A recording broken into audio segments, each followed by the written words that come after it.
Hello, everybody. This is Bart Sharp, and you are on Becoming Quantum Conscious on United Public Radio Network and UFO Paranormal Radio Network at 107.7 and 105.3 out of the beautiful city of New Orleans, Louisiana. And it's probably all sunny and beautiful there in March. A great time to be in New Orleans. Great time to be in Austin. We love the spring here. But going beyond that, I've diverged from telling you that you are on uprntalkradio.com as one of our websites, as well as you can find us on Roku, Facebook, YouTube, and various internet platforms all over the place, all over the world. And we just love broadcasting that away. It's always such a big adventure here. And wow, we have a really cool show today. One of my favorite people to bring on the show because I love Egypt. I love everything about Egypt in that it is such a mystical beginnings, almost like if we could get down to the bottom of the belly of where it all began, it could have possibly began here. Though we don't know, but maybe our guests can enlighten us on that. Uh, and I feel, of course, Egypt and France are definitely connected. And I'll ask Hakim about that. So without any further ado, I'm going to bring on Hakim Awyan. Hey, Hakim. Hello, everybody. Hi, Bart. So Good to happy to be see on the you. show again. Thank you very much for this honor. Oh, it's always a Uh, pleasure. You always surprise me with whatever you say.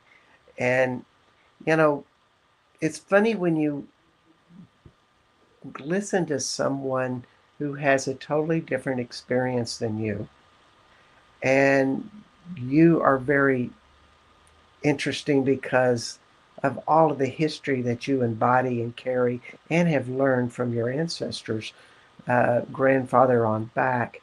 So I'm always learning things. And one of them I just wanted to stay right off before we get into the show is how much this concept of we have 360 sensory awareness systems going on in our bodies. In other words, most of us might be just using five, like hearing and smelling and seeing, but all of this stuff is turning on inside of us. And as becoming quantum consciousness thing is awakening. So to me, this concept is one of our most central themes here on the show. So just thank you for exposing me to that concept and helping me with that. To tell you a little bit about Hakim, uh, Hakim Awyan is a temple worker. He's a stonemason, sound healer, Egyptologist, and Khemitologist, which Khemitologist is the most ancient studies of Egyptian history, spirituality, how the place was built, etc. Hakim was born and raised at the base of the Giza plateau. He was raised by the oral traditions of ancient Egyptians and the first grandchild of Abd el Hakim Aywan, the wisdom keeper. Hakim is an experienced tour guide working with international clients for over 10 years. His toning abilities and knowledge of the stones and temples are known to transform people's experiences, providing a unique skill set as a guide in Egypt. He has worked with leaders in the industry like Carmen Boltier and his uncle Yusuf Aywan and teacher Shahrazad Aywan. And you can find that, did I even pronounce that even closely correct? Perfect. Shah- Shahrazad, yes, yes, it's a beautiful yes. name. You can find Hakim on hakimawyan.com, and that'd be Awyan. And then also on Geb, Jeb, Geb and nutjourneys.com. And that's Journeys. So, with all of that said, I'm so glad you're on the show today. Pleasure is all mine. Thank you very much. It's beautiful to hear all of that, and it's a little bit make you feel bigger responsibility of what you're gonna say. But I'm really happy. Thank you so much Oh, it's to always a be here today. pleasure. You know, Yeah, it's just to be thinking about this is an oral tradition that you have learned from your grandfathers and grandfathers and grandfathers going back probably an undefinable amount of time. But yeah, we don't know. He have inherited some and channeled some, if I can say that. hmm And the biggest gift we took from him that he free our mind so we can relook at the stuff from the beginning.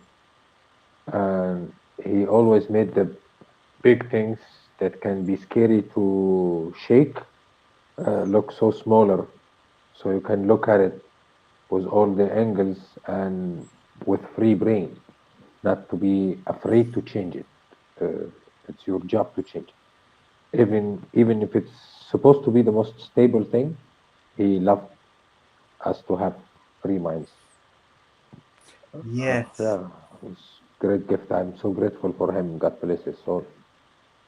Uh, yeah, a lot of what we inherited, lots of that also we get to see and learn from dealing with other people, uh, help us connect to the collective conscious, as you say. I like to take this from you.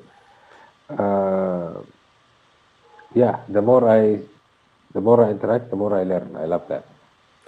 yeah. We get, I think collective consciousness is a great word that needs to be explored because when you go to a temple or a pyramid, it's connected to so much more. It's almost like something that brings that awareness in if you're able to decipher it or know how to activate those places. Yeah, And these places can, uh, if you know, as you say, if you know how to decipher it or allow it to activate the aspect within the temple inside yourself, then it brings this awareness. Uh, so the ancient was so good in printing this emotion or feeling into the temple, so every person visited with the right intention can take a copy of that and use it every time they need to feel the same. yes, it's almost like it's a sensual feeling, like a visceral feeling that you have inside of yourself. And that's part of the job is to understand all of what that is when you go Unlock it and there. let it flow. Yeah, to let it Yeah, flow. yes.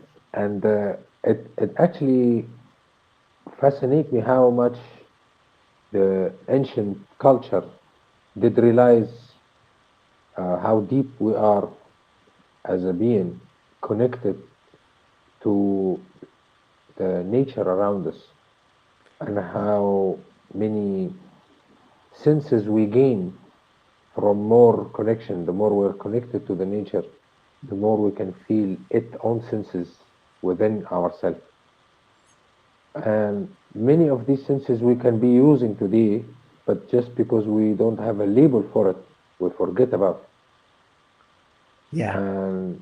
And with many of the people, it still works. Their awareness for that it exists can bring more of it. And the I, more we are connected to the nature, the more we feel this vibe stronger. almost as if the earth, the air, the heavens, the plants, the trees are activating this for us to come alive inside of us. Exactly. Yeah. Yeah. Each of them carry a meaning that was understood by the ancient Egyptian, and this meaning or a vibe does reflect into something within us. So, like trees will show stability, the emptiness of the sky or the desert will show you infinite or endless. The river Nile will show you wealth, prosperity, less fear. Yeah. So the more we're connected to these aspects of nature, the more we realize how powerful we are because we So are part of all of it. so I gotta just this is what showed up because I really believe in this connection. Even though we are 10,000 miles apart at least, I can perceive your body when you talk about it. So when you're in a river like the Nile or you're on its banks and you become one with the water there, in other words, you're allowing that vibration to just come into you. It's better to put your feet in the water or at least be in it, but I don't know. I've never seen the Nile, so I don't know if that's even possible. Uh, However, it has all of the activations of the pyramids going through it, and those would be connected to a wide variety of star systems, planets, our solar system, Sirius 2, the sun. So maybe the Nile is holding all of those types of vibrations, and we had that opportunity to expand like that. Um, so it would truly be an important place to experience. It's one of the most important initiation I like to do is to take the people one day on somewhere that's far away from the city or the village, and we are on an island or empty shore or a field like a crop, and we swim in the Nile Mm, uh, closer to the shore because the current is very strong. It's very running. It's very strong running water, but you always, no matter what the temperature of the water is, you feel electricity, like high electric vibe wow. you feel in your body, and you, in some parts in the sand, you can see the little particles of pyrite or low quality gold, um, and you feel connected to all these sites and bigger. Mm, The more you stay in, the more you can feel that this amount of flow is coming uh, from a huge route all the way to you, passing hundreds of rocks and crystals and ancient sites and connecting with lots of the stars or the planet's movement, and it feel rich with things, different vibes. yes. Uh, if you close your eyes, you see all the colors, just like a rainbow, and your body doesn't stop it. It just go through. And the ancient named him Hadi, the Nile, Uh huh. and he was not masculine, not feminine. He was something in between both, a masculine head, a feminine body, and he carried all the stuff on his hands: food, prosperity, the drink, relax. And he represented stability as well. Green around, no need to run, so you can sit and look, watch. All these are gifts from the Nile. And also the mirror. You look down to see up. You look at the Nile, you see the stars. Uh, Along the way with the Nile, you can see the pyramids up, and then Saqqara, Fayoum, all on the sides of the Nile. Many of the people research, like Carmen Bolter research, God bless her soul. She also did this map and it match all the ancient sites along the Nile, match the Milky Way and the star constellation Orion, where the pyramid is. There's the one side of the Big Dipper where Saqqara is. Venus, with most of them, of course, as a fixed star. So it was almost a reflection, Egypt, almost a reflection of these temples in the sky to become temples on the ground. Mm. And there was time of each of it would be activated with the alignment of the planet, and people go to it and harness this energy coming from the planet, knowing that this will help them remove all things, or this one will help healing, or this one will bring joy. This one we connect with the ancestor and learn from our past. Many uses, and I think now we're starting to forget it step by step, and now we're gaining it back step by step, which is what you just called the awakening, I think. And that's wonderful. So well said. And the vision I had when you're doing it's almost like laying in the river and feeling it flow through you. If you could just lay stationary or somebody held you and you just allowed it to move you and shift you, somewhere in you would relax to a certain degree to where you could really receive what it was bringing into you even more so. And maybe if you are connecting with a planet or a star system, it's some of the same concepts that you could have this sensual experience with them, that you could actually receive that vibration coming into all your cells. Uh, am I understanding you correctly when I say that? Yes, yes, very much. You made me feel you've done it. Yeah, Makes and it is exactly like this. You use it as a link and connect to all of it, and it does move you around and make you feel part of all of it, not on top of it, not using it. yeah, I'm flowing with its own flow.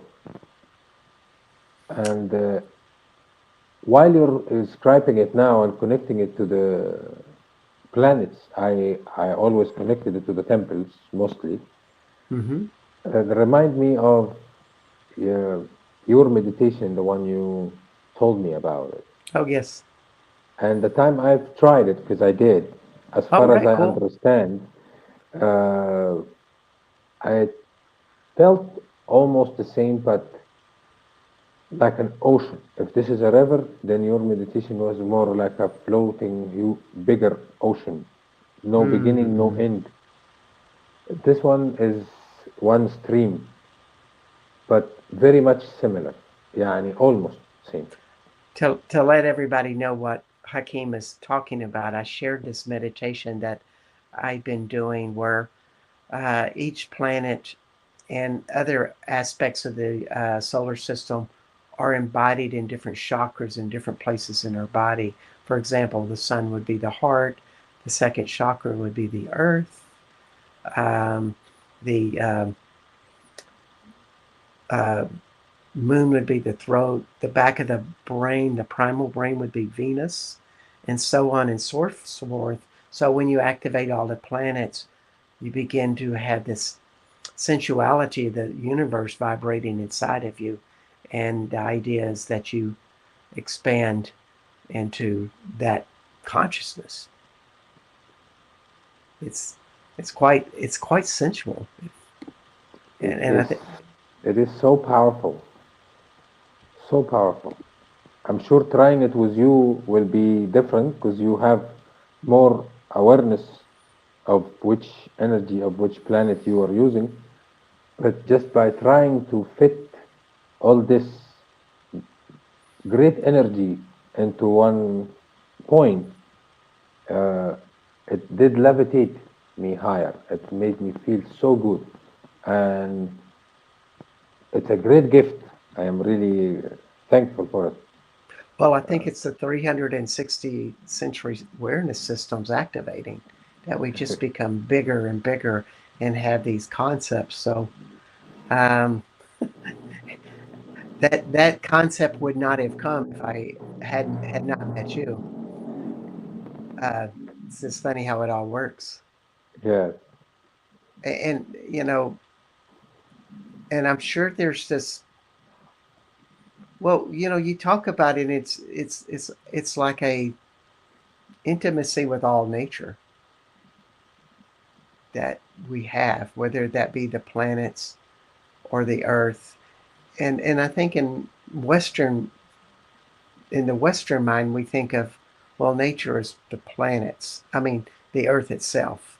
And it stays contained with that. But the way you speak, it's the Egyptians felt like there was so much more connected to it.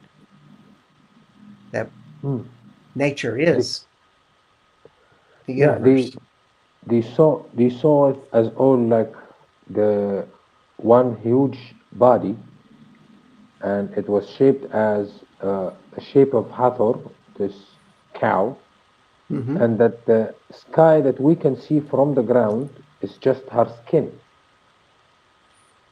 and then there is a huge depth of flow, like a primordial water on top of it, filling this huge body, and it's full of every shape of life in one being. Wow. Planets, plants, humans, animals, in every shape, in every form. And in other stories, every soul that did come as a plant, and so it is even bigger in number, and they are all coming from this uh, water or primordial water, floating water that have all the planets and the stars floating into it like an ocean, Mm. and that we have the ability or the connection, the way to connect back to it and ask and plant our dream, knowing that the space for this dream is, no matter how big is it, there is a space for it. It's massive, can contain anything, Wow. and So we are part of it, and all of it is part of us. This is so if how they said it. Yes. so when we look into our heart's desire of what we would love to become, maybe it would be a good idea to feel what that's like in our body and being the joy of creating that while we begin to embody all the stars. Is that kind of what you're saying? Yes, you the when you the way you embody this kind of water or this flow of the stars give you the space that this the endless space that this have. Mm. So anything you're trying to create, you have the enough space or energy for it. If you the more you're connected, the bigger space you can become. Yes. And to me, that's a So lot about what power is, or maybe not. That may not be the right word. More like this internal strength.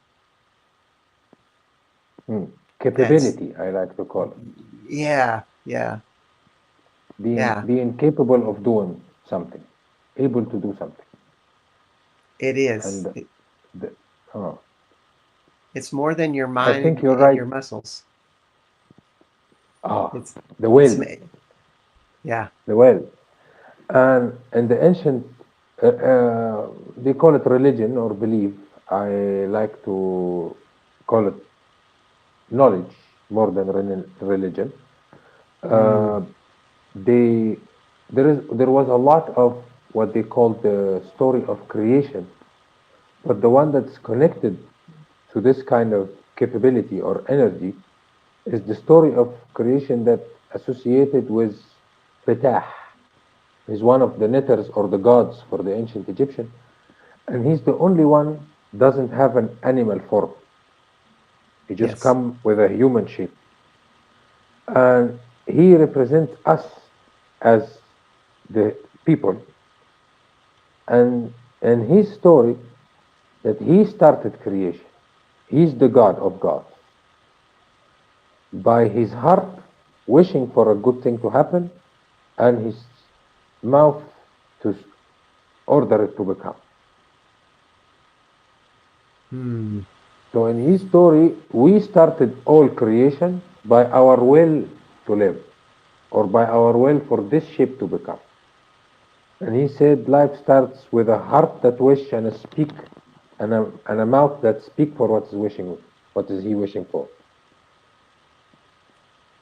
So all this link in the universe exists between our heart, from the heart to the mouth, from what I feel to what I say. All the creation exists in this small link. And I really, really love to keep this belief in myself because it shows how powerful we are. That's beautiful from the heart to the mouth. It almost seems, does it seem to have a parallel from the earth to the universe? Oh, that's the first time to look at it this way, but it is. Yeah. Yes, yes, yes. It, From the earth to the universe, you're making it from a secret to resonating outside. You're speaking it outside. Yeah. it's such a connection. And we are at the midpoint of the show, so I wanted to let everybody know that you are listening to Hakim Awyan, tour guide, sound healer, expert in Egyptian chematology, and I know I am missing a lot. Egyptian chematology, by the way, is the most ancient studies of Egyptian history, spirituality, beliefs, etc. That is an oral tradition passed down from Hakim's grandfather, from his grandfather, grandfather, grandfather, back on to we don't know. But this is a very, to me, a very special encounter. It always is when I get to be with this man. So you can find about Hakim at Hakim Awyan, AWYAN.com, HakimAwyan.com, and gebandnutjourneys.com.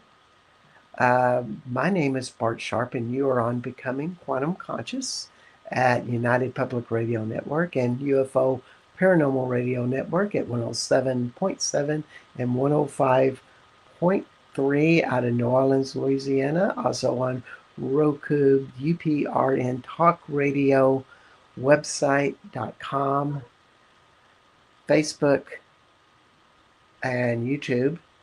And so what question is next? You're only as good as your questions. That's what I always say. Uh, you know, this thing about the heart and the mouth.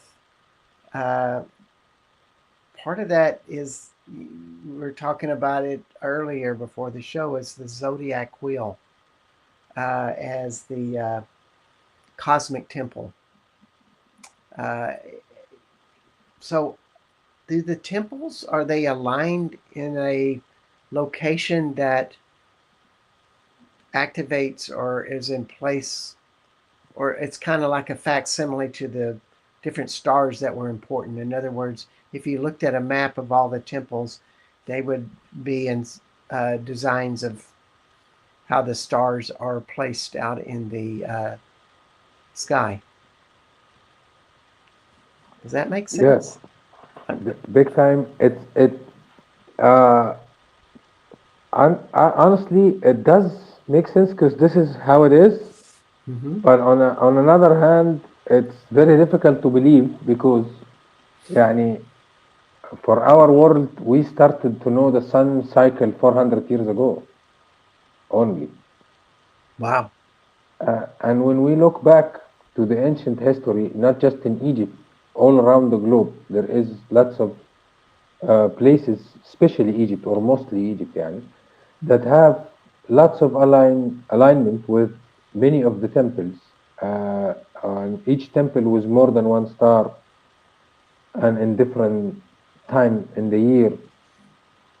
And not just that, so the meridians of the planet, the magnetic field of the planet, come across in a point. This is all still on the ground, and from that point, the ancients start to create a shape of a temple that is pointed to a certain star or a star constellation or a planet that matches the vibe where this point was, and create a geometrical shape on top of it that we call the temple later to magnify the energy that naturally exists in the spot. So that's a Lots sim. of awareness of this energy that became too far for us today that still create a huge question mark. How did we get detached this far? Yeah. Hmm. And it make me or make many of the people think this is not us or something hard for us to do or nearly impossible because we shouldn't have this information back then. It creates a big confusion, yeah.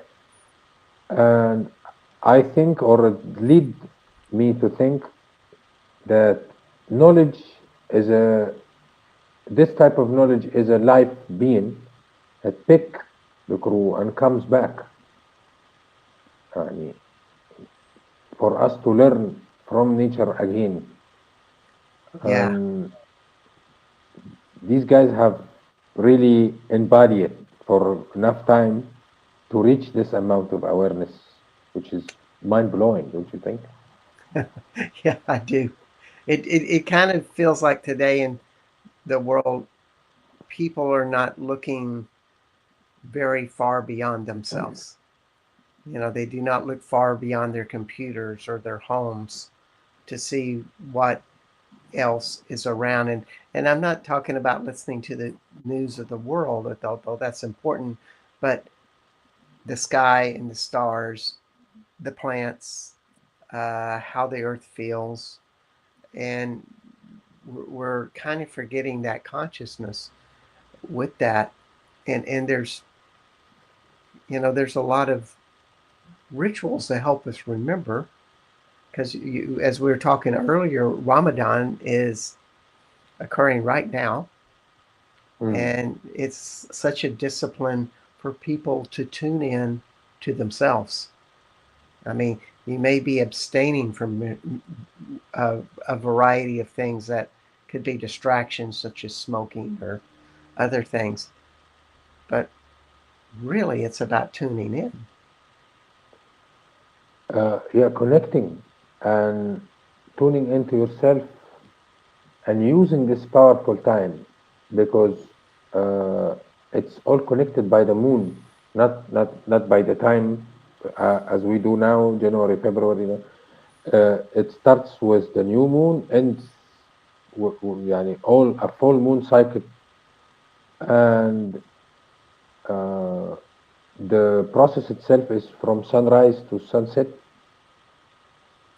and it helped the people or it pushed the people to come together when they are less connected to the physical side of them. You immediately feel more connected to the spiritual one. And the spiritual one knows we are a quantum conscious, or we are all connected to one source. And when we feel back connected to that, or when we are connected to that, we feel each other's easier. We Yeah, feel each other's pain, suffer, happiness. You can easily feel empathy for someone or love and with no reason or decide to help. I feel more happy when I see people happy. So you see it, lots of meals in the street, people feeding others, people helping others. He would be wasted all his time and energy if he said a bad word to someone or bothered someone or created anything that have a lower frequency for him or his surroundings. then he did break his day. He have to repeat it. And this is a beautiful way of setting the manners. Because you will see some people feeling angry or disturbed, and he's gonna have to hold his peace, not to waste his day. And it's challenging for some, easy for others, but It it, it's it is, and training. I think a lot of people don't even know what would be the right direction to go in their lives to find that, because there's so many rationales about what would be the right direction. But if we talked about it to what guide us, as we just said this earlier, speaking from the heart to the mouth and continually being in that place. And Uh, the, where does that guide you? hmm? Where does Sorry? that guide you when you speak from your heart and it's continually and you listen from your heart and you seek higher connection from your heart?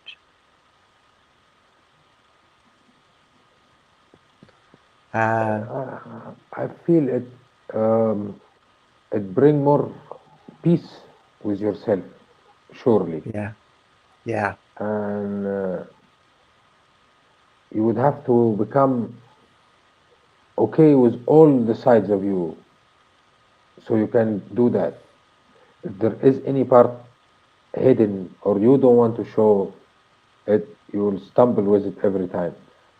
But it creates clarity within yourself, between you and yourself first, before clarity between you yeah. and the outside.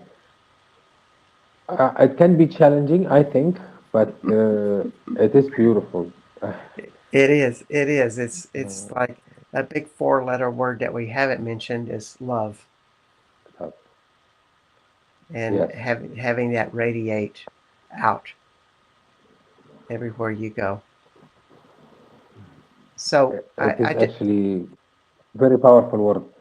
If I can say something about that one, yes, I I I had to translate a part in on a temple, and I stopped in one word that it is love, and the ancient or the by the ancient language it was mir, how you pronounce love.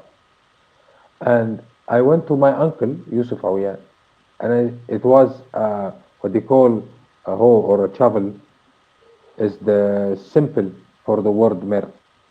And I went for him. Why would the ancient choose something that dig the ground to become the word for love?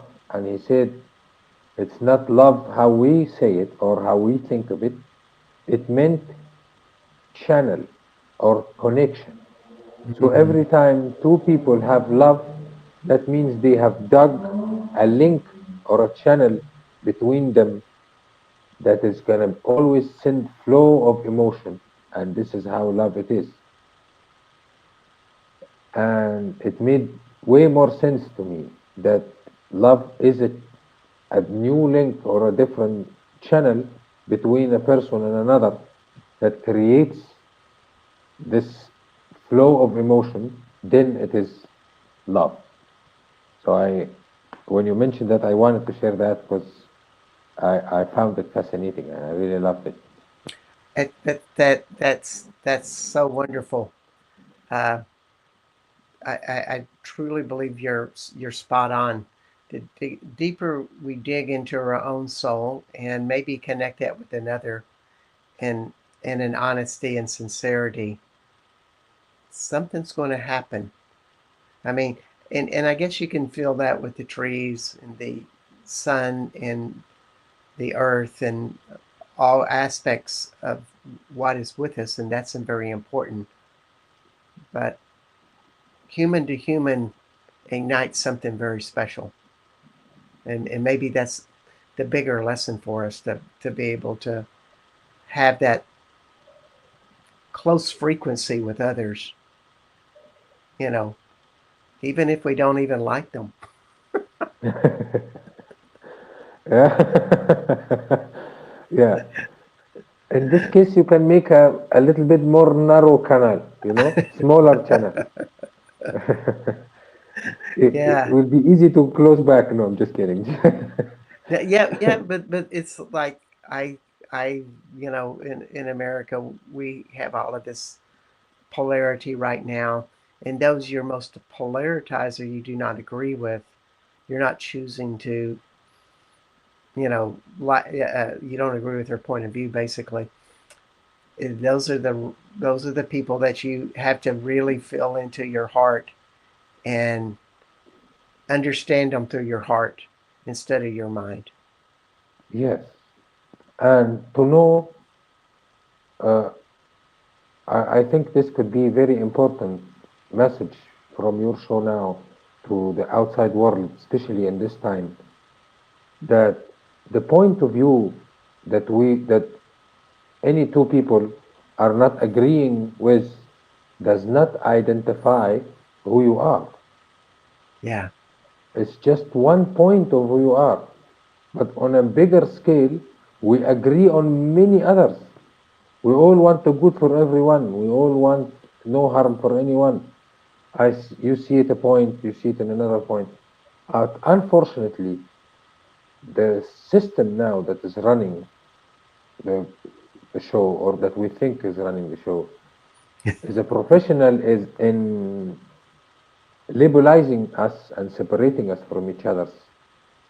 So we don't realize how powerful we can get when we are in the same frequency wave. yes.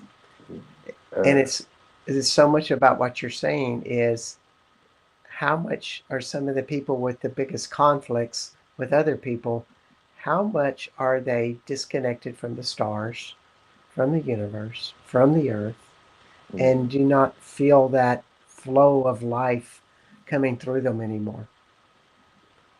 Uh, yeah, uh, unfortunately, big time. yeah, yeah. So it numbs us from what the earth really needs. It numbs us from what the sun really needs from us. Yes. Uh, it magnify one emotion inside of us, Mm-hmm. then this emotion jams the rest of it. Yes. Anger, fear, Yes. greed, the things that can be triggered again and again and again. So it blocks out empathy, love, care, believe. Yeah. يعني, mm, because some of these emotions doesn't can never be mixed with other. Yeah. Uh, so it get pushed on to flow or overflow our system, our inner system. So it jam the rest of the senses like that. But the good thing is, as you said, in the moment of clarity or the time that you feel connected, all this get harmonized back, and it doesn't need lots of time to be fixed because Yes. our nature is to communicate with each other. As soon as we allow it, it happens. It happens. Heart to mouth.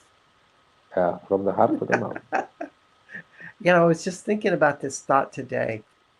You know, if we connected with our heart, it could extend out maybe, well, my belief, all over the planet and farther.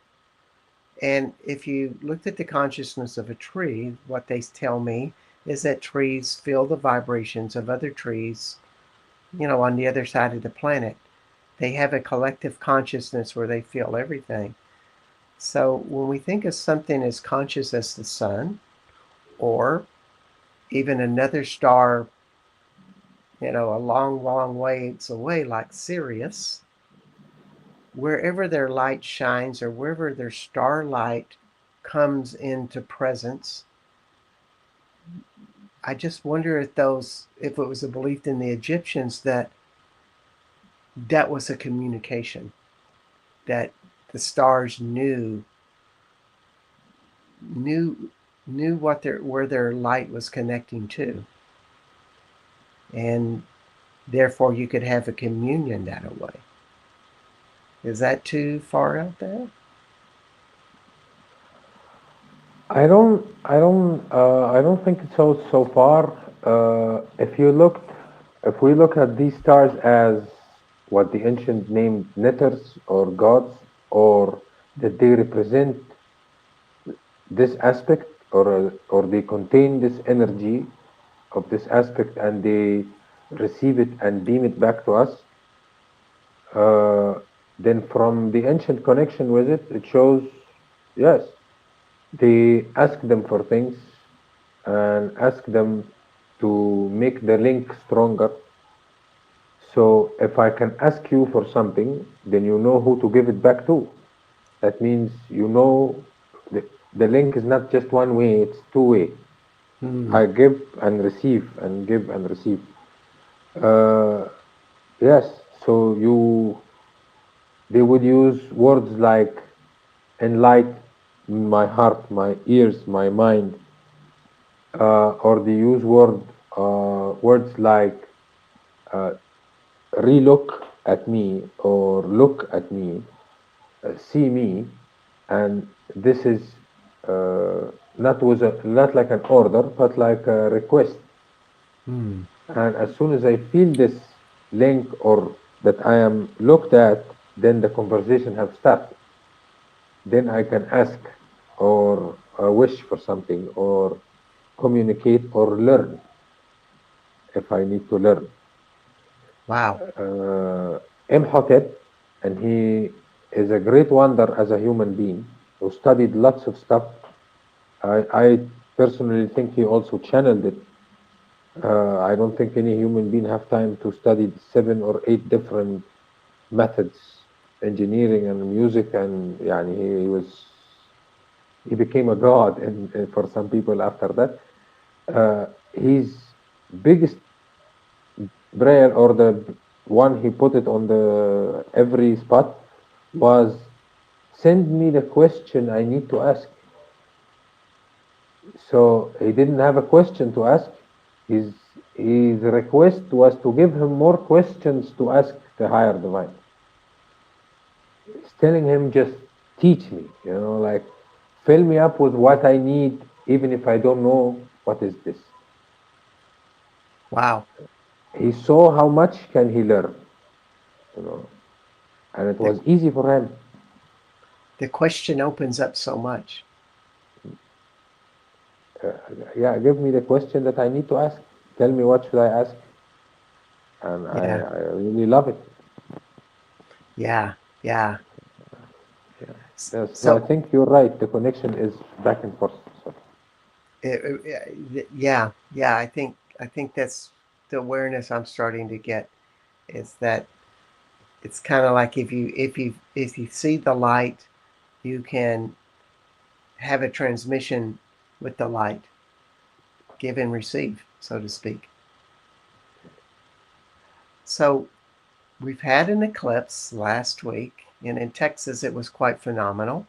I got to see a full eclipse, which was with the moon, and that was quite phenomenal. Uh, and now we're having one at the end of the month, what I understand. But I was wondering any thoughts and reflections on how the Egyptian world would interact with such a phenomenon as two eclipses or even one eclipse. I believe the ancient had a different ritual to each eclipse or any star event. So, what would be the moon aligning with at this time, and what this energy will bring, and then we start to help by our ritual, by the initiation, the energy that's already sent. So, for example, if this uh, eclipse or the lunar eclipse is coming in Aries, then we will Mm-hmm. help increase our kernel fire. If it's coming in another vibe, I don't know the labels as much. I'm very sorry.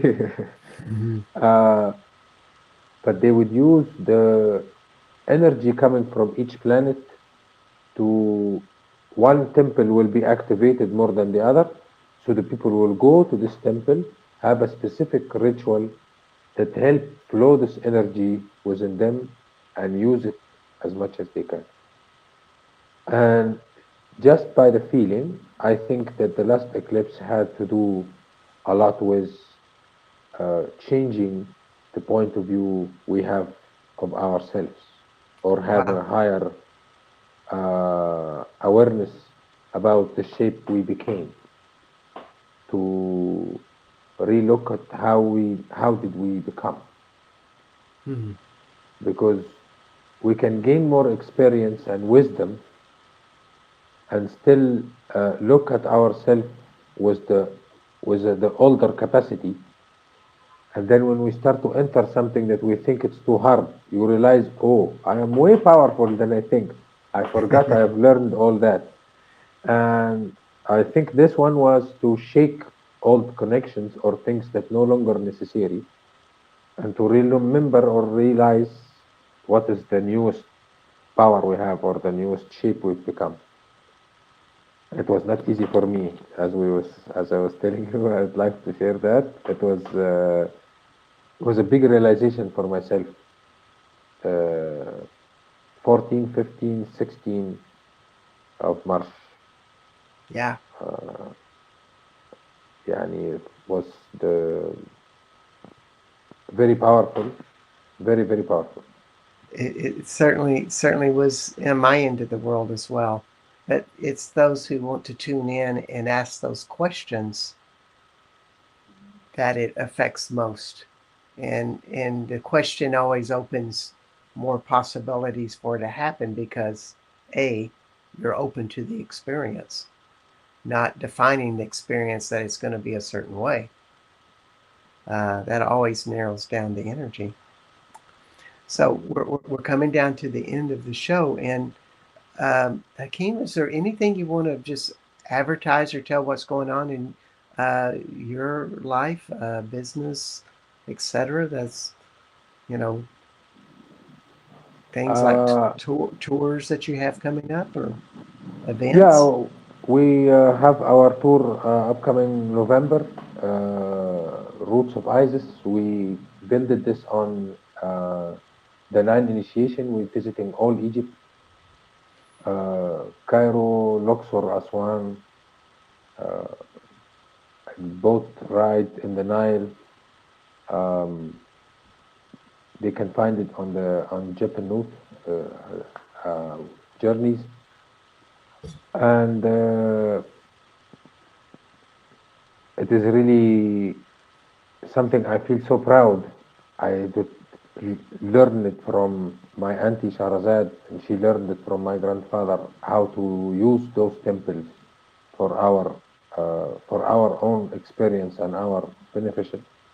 And of course, I will be having my lovely wife and my life partner, Corina Chrysler, and she helped me and all our guests to understand the cycle of the planets around us in this time, and when exactly to visit the temple. And it's made good, yeah. Actually, it's very nice. This time especially, it's so special. It's so important because you're connecting to all the energies of the universe and exactly how the temples were designed to operate. Uh, because there was a direct interaction with the star systems and such. So it's such a wonderful thing that you bring in with the aspect of astrology and the zodiac school, as you say. Yes. Yeah. Wow. It's been a pleasure once again to have you on. This is Hakim Aywan is my guest, and you can find Hakim at Hakim Hakim Awyan.com and Geb and Nut Journeys. That's GEBAND and then JOURNEYS. Geb and Nut means the earth and the sky, by the way. So you got everything between the earth and the sky on these tours.